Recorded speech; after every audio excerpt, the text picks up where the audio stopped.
बिस्मिल्लाहिर्रहमानिर्रहीम। स्टूडेंट्स, आज हमारा टॉपिक है solubility and effect of temperature on solubility. सबसे पहले हम जानेंगे सॉल्युबिलिटी है क्या। सॉल्युबिलिटी की डेफिनेशन अगर हम देखें, the amount of solute in grams dissolve in 100 grams of the solvent at a given temperature is called its solubility at that temperature. किसी सोल्यूट की वो मिकदार जो किसी ख़ास टेम्परेचर पर 100 ग्राम सॉल्वेंट में हल होकर सैरशुदा सॉल्यूशन बनाए, इस टेम्परेचर पर इसकी सॉल्युबिलिटी कहलाती है।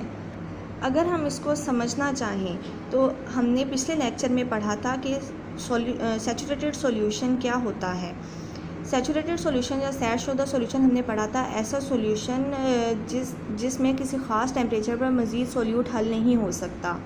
तो इसी तरह अगर हम 100 ग्राम सॉल्वेंट लेते हैं और उसमें सॉल्यूट को हल करना शुरू करते हैं एक ख़ास टेम्परेचर पर, तो वो पॉइंट जहाँ तक हमारा तमाम का तमाम सॉल्यूट हल हो जाए 100 ग्राम सॉल्वेंट के अंदर, वो पॉइंट उसकी सॉल्युबिलिटी है।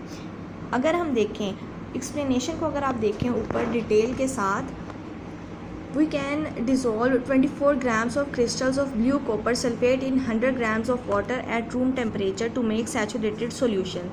इसका मतलब है कि आप 100 ग्राम अगर पानी लेते हो तो इसमें copper sulphate, blue copper sulphate, उसकी क्रिस्टल्स जो हैं वो सिर्फ 24 ग्राम यानी 24 ग्राम्स डिज़ोल्व होती हैं। But we have to dissolve 36 grams of table salt. Table salt कहते हैं हमारे आम नमक को, घरों में जो हम नमक यूज़ करते हैं।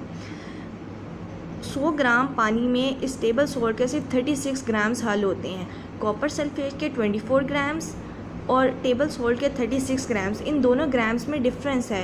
ये डिफरेंस किस वजह से है? इसी वजह से कि दोनों कंपाउंड्स डिफरेंट मिकदार में, डिफरेंट अमाउंट में पानी के अंदर डिज़ोल्व होते हैं। The difference is due to the different solubilities of these salts. Girls, next हम पढ़ते हैं effect of temperature on solubility.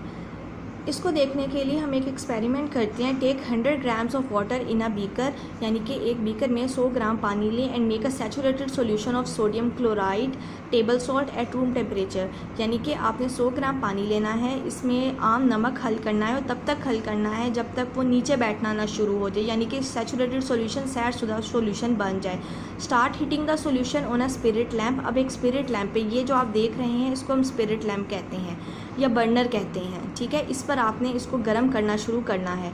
Start heating the solution on a spirit lamp. Now add some more salt in the solution. अब आप इसी solution में मज़ीद salt डालोगे, ठीक है, और नीचे से गर्म करना शुरू करोगे। हम दोबारा से देखते हैं। सबसे पहले हमने एक बीकर लिया, इसमें पानी डाला और इसके अंदर टेबल सॉल्ट, आम नमक डाला। तब तक डाला जब तक हमें नीचे नज़र ना आ जाए कि टेबल सॉल्ट नीचे बैठना शुरू हो गया है। जब हमें नज़र आ गया कि ये नीचे बैठ रहा है, अब हम बर्नर को ऑन करेंगे और मज़ीद सॉल्ट ऊपर से ऐड करेंगे। हम देखेंगे कि बर्नर के ऑन होने के बाद ये मज़ीद सॉल्ट इसके अंदर डिज़ोल्व होता जा रहा है। इसका मतलब है कि टेम्परेचर बढ़ने से सॉल्युबिलिटी भी बढ़ी है। It means the solubility of a solute increases with increase in temperature। इसी तरह हम देखते हैं एक बीकर में 100 ग्राम पानी लें और कमरे के टेम्परेचर पर सोडियम क्लोराइड का सैरशुदा सॉल्यूशन बनाएं। सॉल्यूशन को स्पिरिट लैम्प पर हम गर्म करना शुरू करेंगे। अब कुछ मज़ीद नमक सॉल्यूशन में मिलाकर इसे अच्छी तरह हिलाएं। आप देखेंगे कि इस गर्म सॉल्यूशन में सोल्यूट की मज़ीद मिकदार हल हो जाती है। इसका मतलब है कि टेम्परेचर में इजाफे से सोल्यूट की सॉल्युबिलिटी में इजाफा हो जाता है।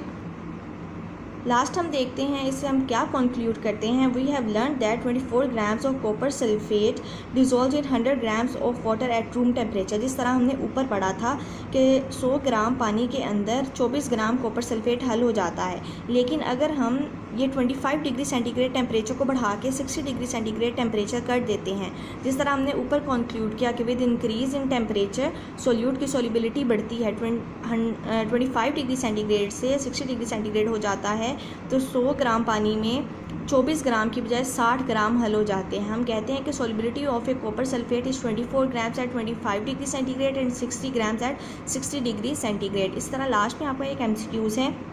Solubility of gases in liquid solvents decreases with increasing in temperature. यानी कि गैसेज को अगर हम लिक्विड सॉल्वेंट्स के अंदर डिज़ोल्व करते हैं तो वो टेम्परेचर इंक्रीज़ करने पर उनकी सॉल्युबिलिटी कम हो जाती है। गर्ल्स, पॉइंट्स सारे हाईलाइटेड हैं इस पेज पर, आपने इन्हीं को लर्न करना है। ये आपका लेसन है। अल्लाह हाफिज़।